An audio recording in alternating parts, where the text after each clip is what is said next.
Hello, everybody. My name is Jim Welch. I'm the Director of Solutions Engineering here at NextBillion. Thank you for taking the time from your busy schedules to join us in this webinar today, where I'll be talking about building mapping applications using no-code tools. So this is an area that I thought was somewhat interesting to me. It's not an area that I had ventured into of late, and I thought it would be interesting to look at some of different use cases and how to build some different applications using some of the no-code platforms that are out there today. So by way of agenda, this is what we'll look at during this webinar today. So we'll start out with just a short company backgrounder on NextBillion, who we are, where we've been and where we're headed, and how mapping and particularly development platforms are important to us as a company.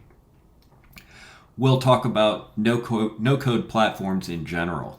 So some of the terms that are in use, some of the platforms that are in play today that are getting quite a bit of attention, and why there is such a increasing trend towards attention of no-code platforms, and why it's important to not only software development in general, but in particular, maybe as you're developing mapping or location-based services applications, why it might be important to your organization in the future. And then we'll do a little hands-on work. So we'll take a look at some just basic use cases. One use case in particular that is interesting and kind of one of the ones that is used quite often for demonstration of mapping services is a store locator. We'll use a tool called Bubble as a reference or the platform that we'll use for that particular implementation. And then we'll transition over and take a short look at a local search use case using a completely different platform called Retool, just to give you a sense of difference between the two and how they could be useful in developing some form of location-based services application. Then we'll wrap up and talk about any learnings that we found along the way. So let's go ahead and just get started. So let's take a look at the NextBillion platform, what we offer, what it is that we have in terms of a product and development stack that you can actually use for your own mapping services. So we do deploy custom mapping stacks for customers. If we have a customer that's looking at differentiating themselves based on a mapping platform, routing platform, mapping data, etc., we can deploy a customized, very tailored mapping experience for that company versus the alternative, which is what we are probably very familiar with, which is a commercial mapping APIs or SDK providers that are in the industry today.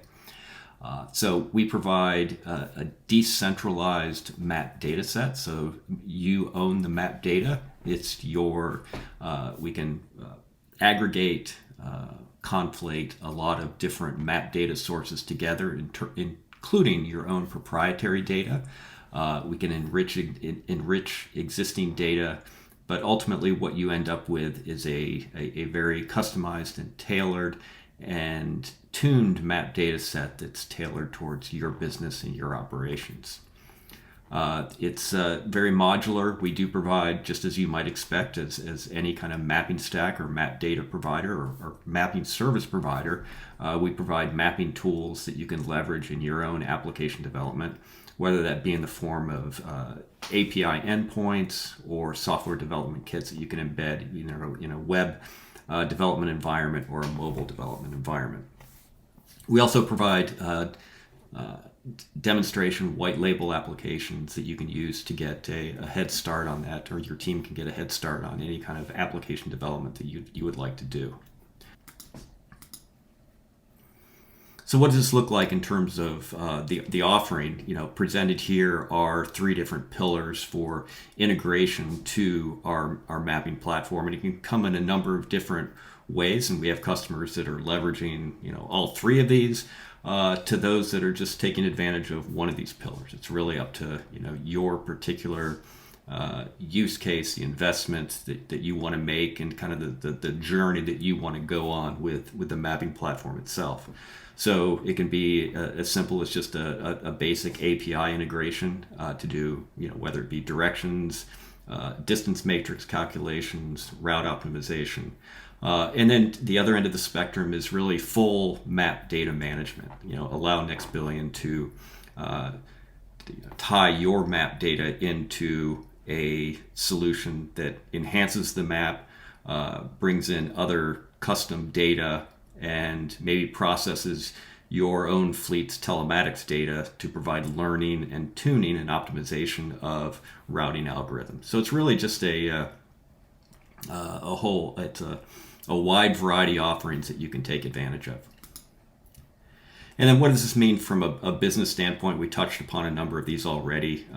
Reducing operational costs, getting better operational efficiencies through estimated time of arrivals for, say, a delivery, where the ETA is much closer to the actual time of arrival, and trying to monitor those KPIs to bring those two together.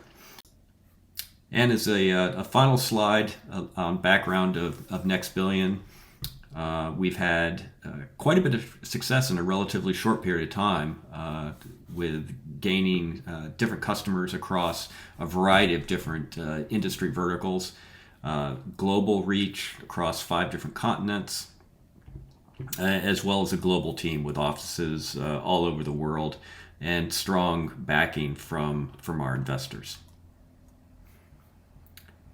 So at this point, I'd like to go into a little bit of background on no-code platforms in general. So no-code platforms as a service.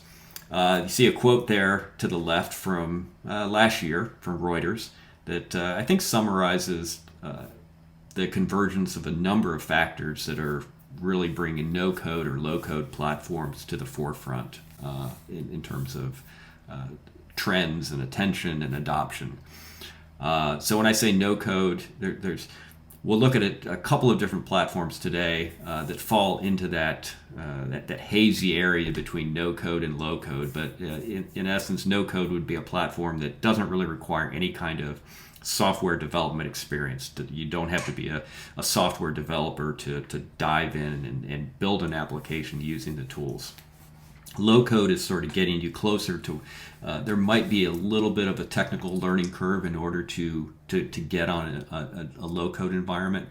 But the two tools that we'll intro today or demonstrate today cover that continuum pretty well. So if you've got an entry point for no code where you don't really need to know the ins and outs of programming or development in general. But they don't get in the way if you do want to dive a little bit deeper and develop some element using some programming skills. So you can see in this slide, this is just a sampling of different providers that no code and low code providers that I came across in preparing for this webinar. Obviously, there are a lot of others out there. I think they fall into a continuum of providers. Some of these are really just workflow mapping tools, so you can connect different workflows together, doing workflow management, tying things together. One input and output will feed into another, and you can sort of chain those together. What we'll look at is something a little bit deeper than what some of these are showing, but it's a somewhat crowded space right now, and we're just going to touch upon a couple of these.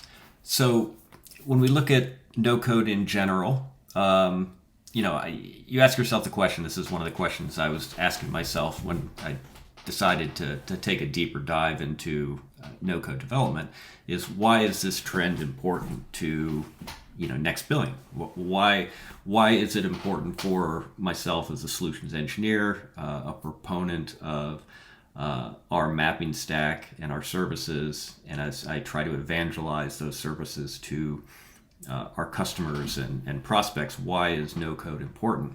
And you may ask yourself the same question. not only to NextBillion, you might be asking this to your map platform provider.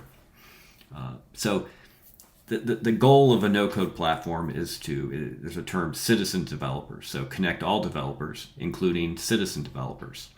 And we'll define what a citizen developer is in the next slide. But we want to reach developers wherever they are. So, whatever the development platform is, the programming language, we want to provide as many different samples across that wide spectrum of environments, ways to integrate, tie into our APIs, usability, sample code, sample applications. We want to be extremely flexible and reach as many developers as possible. So that's the flexibility. So reach developers wherever they are and whatever they happen to be using. Looking for tools that have the maximum amount of flexibility, don't get in the way of what you're trying to accomplish, and then having the ability to trial a lot of different use cases. So being able to experiment, validate, and quickly iterate on a number of different, whether it be designs, implementations. If you can move faster using these types of platforms and engage more people across your organization to use these tools and to take advantage of what the tools give you to move faster, that's certainly a good thing, and that's why we see it as an important trend and something that we want to pay attention to, and that you may also want to be paying attention to. So, what is a citizen developer? I think this slide from Gartner from a couple years ago, I think summed it up pretty well, and you can see that a developer can really take on a number of different forms. So at the far right there, the head count is somewhat small. That's what they term to be a professional developer, someone within your organization. They term it enterprise IT, but this is someone who their day-to-day job is writing code, defining what it is to build an application using more traditional tools that software development has provided them. So professional coding tools and really the applications that they're putting out there, and this is from the context of enterprise IT, so they're developing enterprise solutions. And then the next level would be more of a business analyst, someone who may within your organization have the ability to use a number of different tools, but they're still in that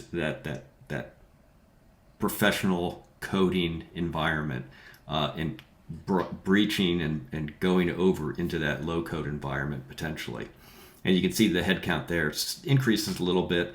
And then as you drive and push this towards other parts of the organization, you have the potential using some of these no code or low code tools to really expand your reach and make the development of solutions and applications available to those that are closest to where the needs and the automation needs might arise. So you really expand who you are defining as a developer to a broader base of people across your organization. So that's in essence what a citizen developer is. So again, at NextBillion and possibly within your organization, you're trying to reach as many of these people as possible who could potentially use these types of tools.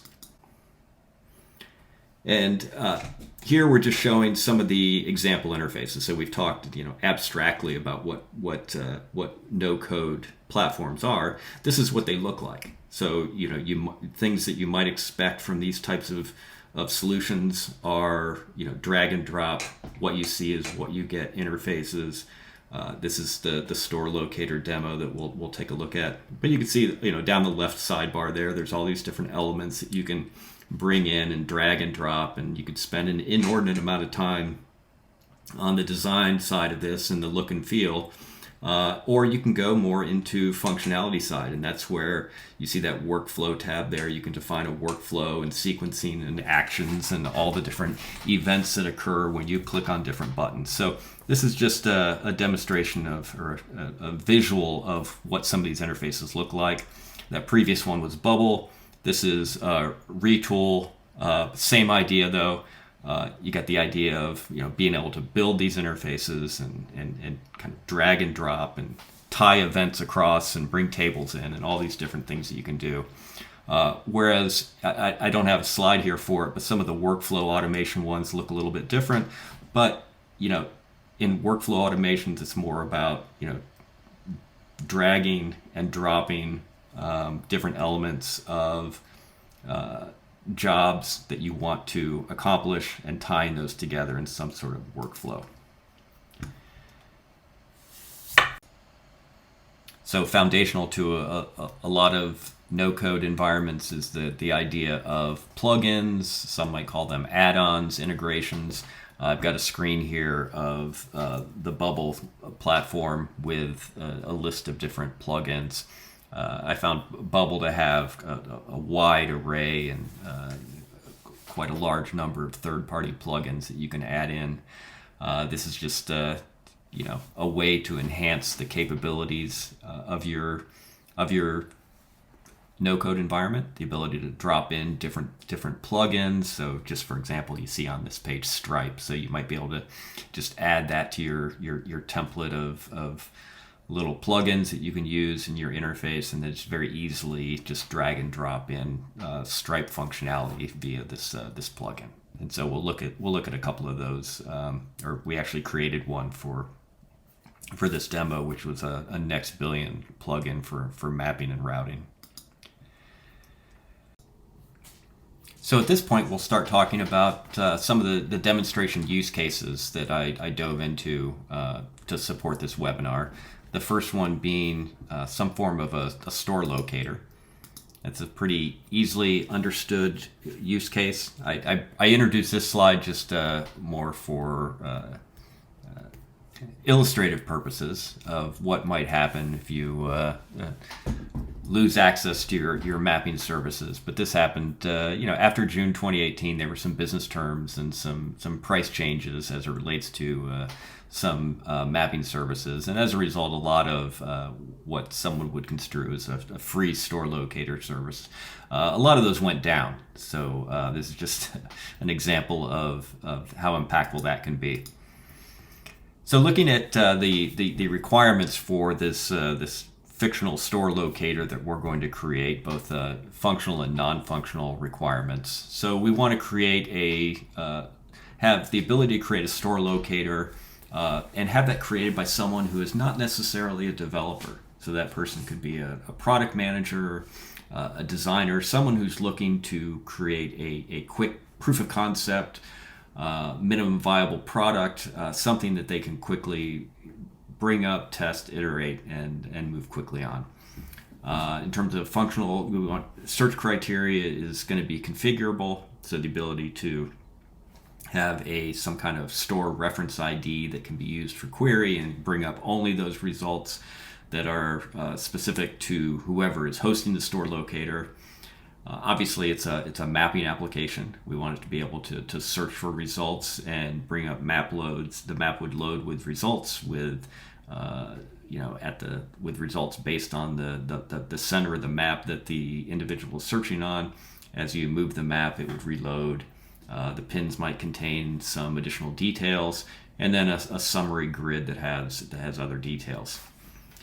And then have it be extensible. So being able to take advantage of not only the out-of-the-box functionality that's available in the no-code platform, but additional functionality that might be available through some form of a mapping plugin. In this case, we're using a NextBillion.ai mapping plugin. Now that we've talked about the functional and non-functional requirements for what we want to build, the next step would be to actually dive in and start working with the Bubble interface, the Bubble Designer, and define some of the workflows and actually create the store locator application. So we'll transition from slide view, and we will now go into the actual development.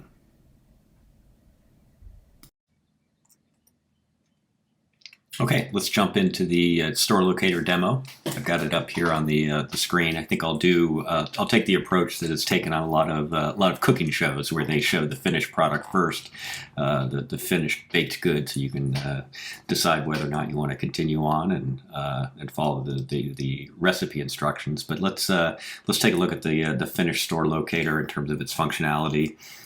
So the loading screen just brings up and it pre-populates with all these Starbucks locations. I just chose the Starbucks as the first implementation.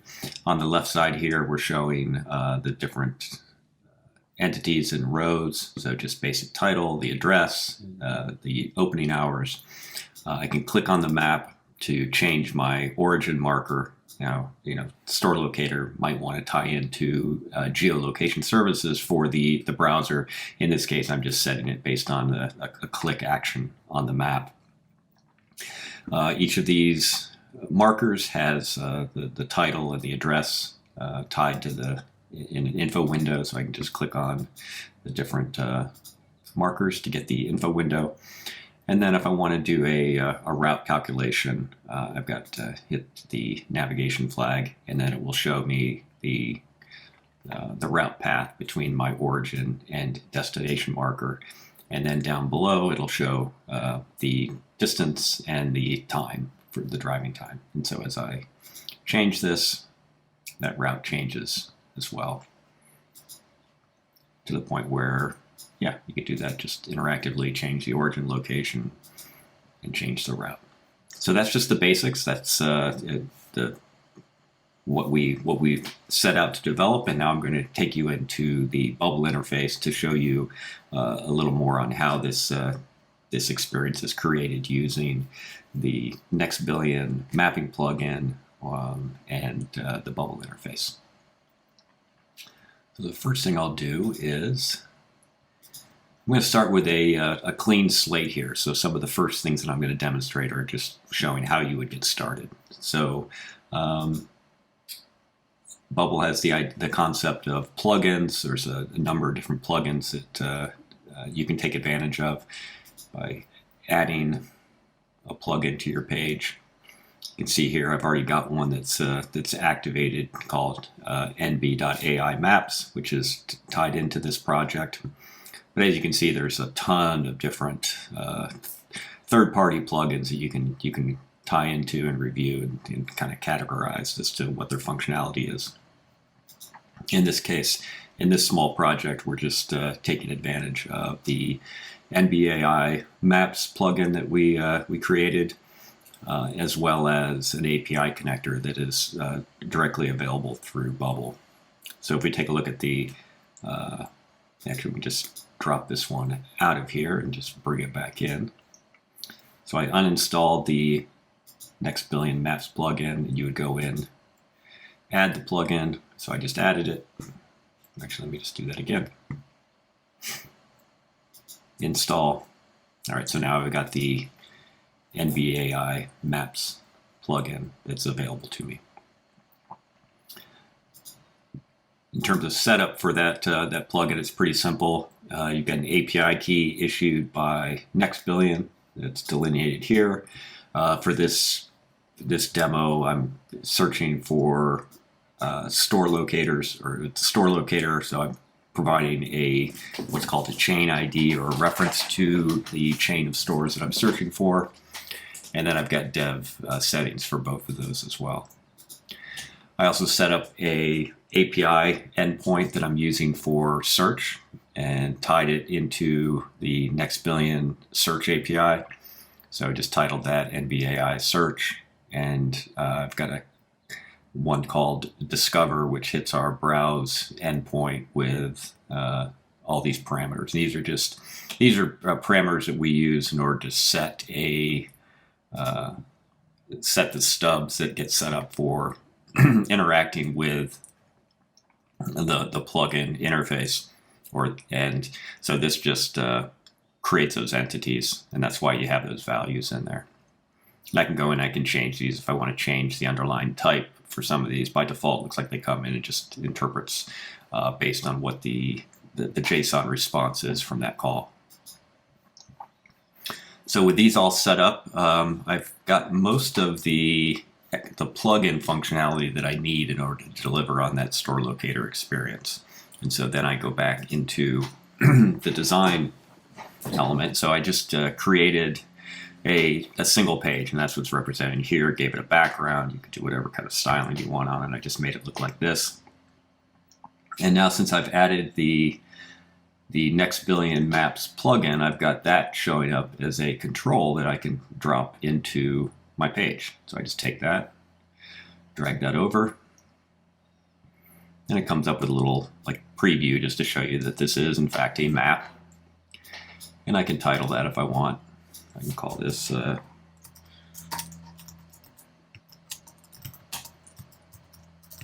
it's just our map for the webinar. All right, so there's not many properties that you can apply to this. As it gets dropped on this map, the interaction with the map comes through different places. So for right now, this is really, you can change border style, change some of the properties around the presentation, but most of that will come through the workflow. When the page gets loaded, then we want the map to behave a certain way. And so let's just do that real quickly here. So this introduces us to the concept of workflow in Bubble. And by default, there is a single event that's defined, and that is when the page is loaded. So when this web page loads, right now it will just load. I need to define something to do with the element that I just created, that, and in particular the mapping element. So I click there to add some action. It's a mapping element, and I want to show the map on the screen. So what do? I need to just give it a unique map name, and oddly enough, we will call it map. It is a NBAI map. We've got a few different styles we can choose from. I think initially I'm just going to choose the standard. And then we can pick a location. I'm just going to type something in that I'm aware of. Location, and then we give it some kind of zoom level. Let's call it zoom 13. Want to display the logo? Of course, I want to see the NextBillion logo, and then some other things that you may want to set or not. All right, so I've done that, and then the next thing that I would do is let's see what happens. So we got this preview button over here on the right, so I can click on preview.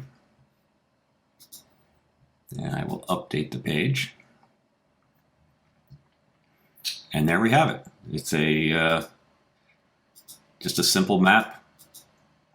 Can do some basic dragging interaction, zoom in, zoom out, not much else. So that's all we asked it to do was when the page loads, create the map centered on this location at this zoom level. We do have some other map styles that are defined here that we can take advantage of. So let's just see what muted looks like. Bubble is very responsive to the changes that you make. So I just made that change here in the properties for this event, and I just go back here and I can quickly just load that up and see how that changes. So now I've got the muted map setting there. Maybe to show something else on this map is to, let's say, an event where someone clicks on the map. So that's a pretty common event in mapping development, is detecting some form of a clicking event. So I'll go to the element again, and here the event says NBAI maps, where the map is clicked. I'll select that.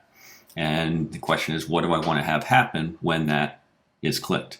And so I'm going to say that I want to drop a origin marker on the map when that is clicked. So we'll go to Element Actions, go down, and it'll say Add Origin Marker on this map. So rather than, it's got two default values there, I would prefer that, you would expect it to actually drop the marker where I clicked. So let's take a look at how that would be done. So here that becomes a dynamic setting of latitude. So I select my map control, and then I have exposed all these properties that the map has associated with it. And this is the one that I'm interested in. So when I click on the map, it's going to the control is going to capture a latitude and longitude property for it. Now I want to have access to those, so I can drop a marker at that location. So the map clicked latitude, and here I'm going to do, scroll down, map clicked longitude, and I will just call that origin. All right, so my expectation now would be if I click on the map, I should see a marker, an origin marker, showing on the map. So I'm going to refresh this. Again, we've got the muted map. And now if I click on it, and since that's a unique marker, every time I click, it moves the marker to a new location. And you can do you can chain these together. So here I added an origin marker. Maybe the next thing I want to do is pan the map to that location. So I've got the ability to add a new action based on that happens after I drop the marker. And the same idea, we want the marker, we want to pan to the location that the user clicked. So do latitude, oops, change that. And then we go to click longitude. And there we go. So, yeah, we'll just do one more too, just to give you a cape. So we can fly to it as well. So we'll do the same thing, the click latitude, maps, click longitude, and then also let's zoom in when we do that. So we change the zoom level from the default we set at 13, we're going to zoom it into 16. So again, go back to your page, hit refresh. So now when I click on the map, I click over here, but what should happen is the map should first pan and then zoom into that zoom level that I specified. And that's what just happened. So if I zoom it way out, click on new location, we zoom in. So just basic chaining of different events together in response to, or chaining different actions together based on event detection. So going back to the design side of things, the other aspect of what we want to do is integrate the search results that we got or that we set up through the API plugin. So the way that we'll do that is drop in something called a repeating group into the interface and just size that up a little bit. And then within the repeating group, we tell Bubble what type of content it's going to contain. And we know that it's going to contain discover items. And the source of that is going to be an API call. So we'll call our search discover API that we looked at earlier. We'll give it some limit, and these are the parameters that are passed into the API, and I just focused the center point on Columbus, Ohio, where the map is, and I passed it the chain reference 1566, which is for Starbucks.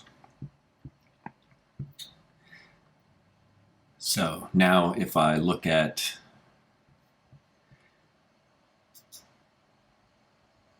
and the data source is going to be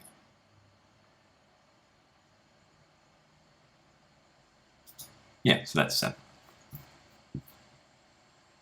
So now I'm going to drop in a text element into each row of the repeating group. And rather than have it, they all say edit me, I'm going to add some dynamic content based on what is returned from the API. So click on the current cells discover item, and then I'm just going to add the address label. Okay, so now all the repeating group rows reflect the item, the content that I asked it to display. And then finally, we will go into the workflow. So when the page is loaded, right now we're loading the map. And the last thing I want to do for this repeating group is, so an element action, I want to show, and then I'll give it the repeating group that we were just working with. So with all these in place, we should load the page, map gets displayed, and then the repeating group with the search results that we showed.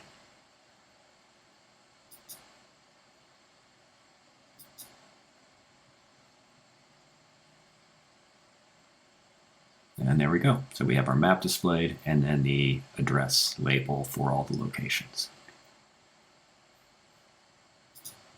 All right, so I think I gave you a sense for the overall design, how we tie in the page design elements, the workflow, how the events are tied to the actions, and how you can chain those together. In the interest of time, I'm going to pop over to the actual completed store locator interface and just talk through how we did the routing. So we just went through setting up this repeating group. And we'll take a look at a few of the things that we've done with adding additional text boxes and interactions with that repeating group. So you'll see here we've got some different content, including the title, the address location, a button here that allows us to do navigation or do routing from an origin to a destination or store location. If we go into our elements tree over here on the side, it shows our main page, a logo that we've added, the title banner, which is kind of seen there, the map itself that we've gone through, and then the repeating group has sub-elements in it. For each row, we've got a title, address, opening hours, this routing button, and the distance. And then finally, down below, we've got this text box that will show our duration, our ETA, and the distance to the location. So we also have defined workflows based on interactions with both the map and the repeating group.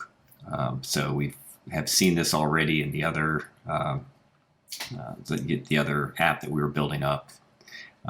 We want to make sure when the map is clicked that if we have any existing route line on the map that we remove it. So that's a capability of the plugin, the NBAI plugin. We showed how we added the origin marker based on the click location. When the page is loaded on the store locator, again, we show the map centered on the location that we want to focus. We drop in the search items, the list of in the repeating group.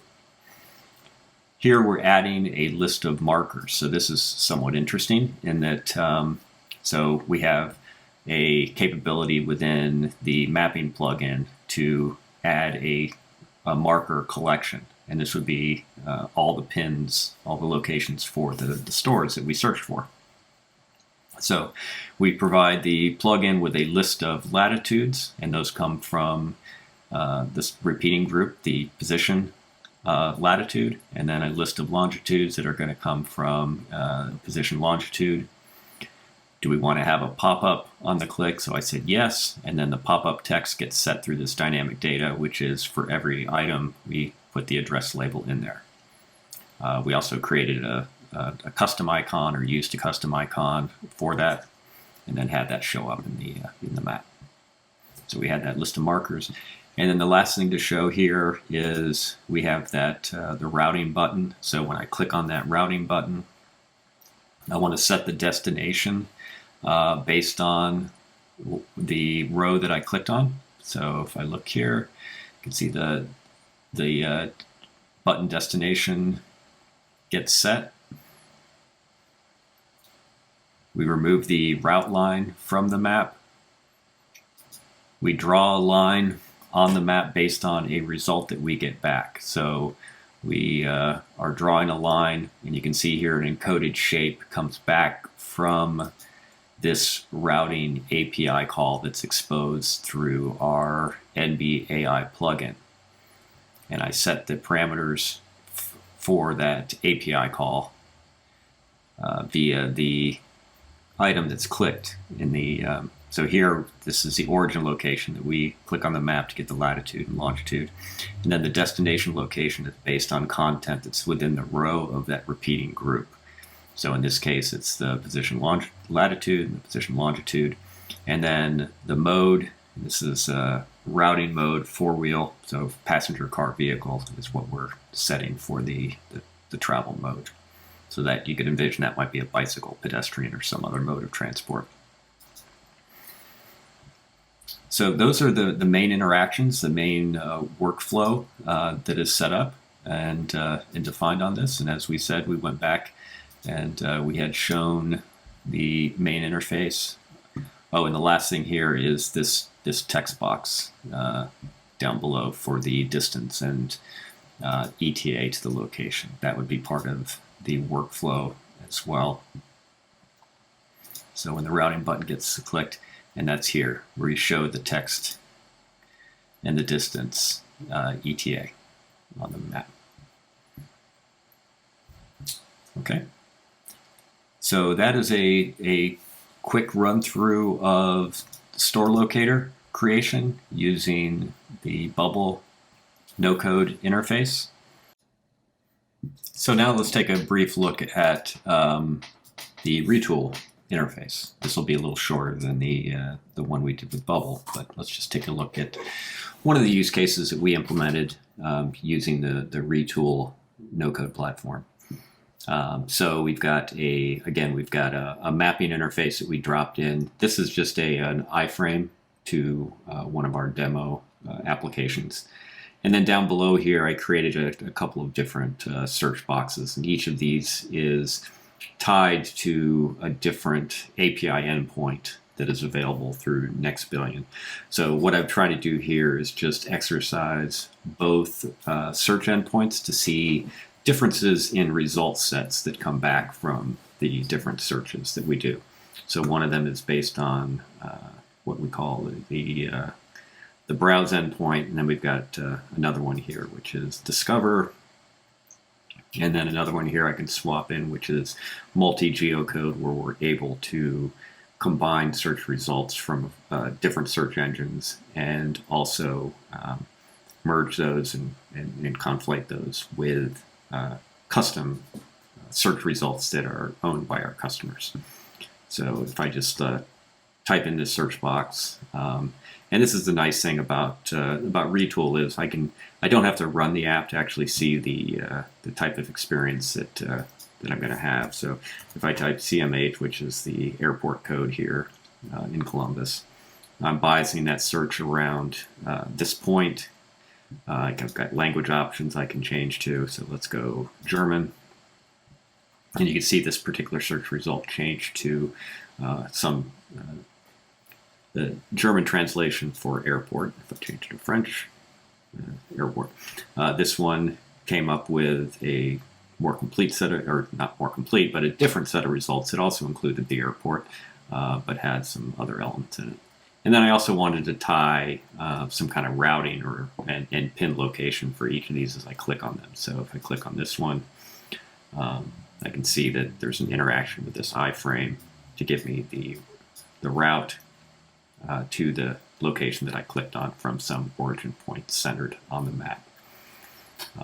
So these are pretty basic use cases, but you can probably imagine that it would be pretty easy to put together, whether it be a really simple, basic internal tool for mapping, which includes search and tying that map to the search results, or create more full-featured applications with this drag and drop interface. I found Retool to be pretty easy to use. Same with Bubble. I thought Bubble was pretty easy to use. They both do a good job of not trying to give you ease of use, and for the most part, not trying to get in your way of being a productive no-code developer.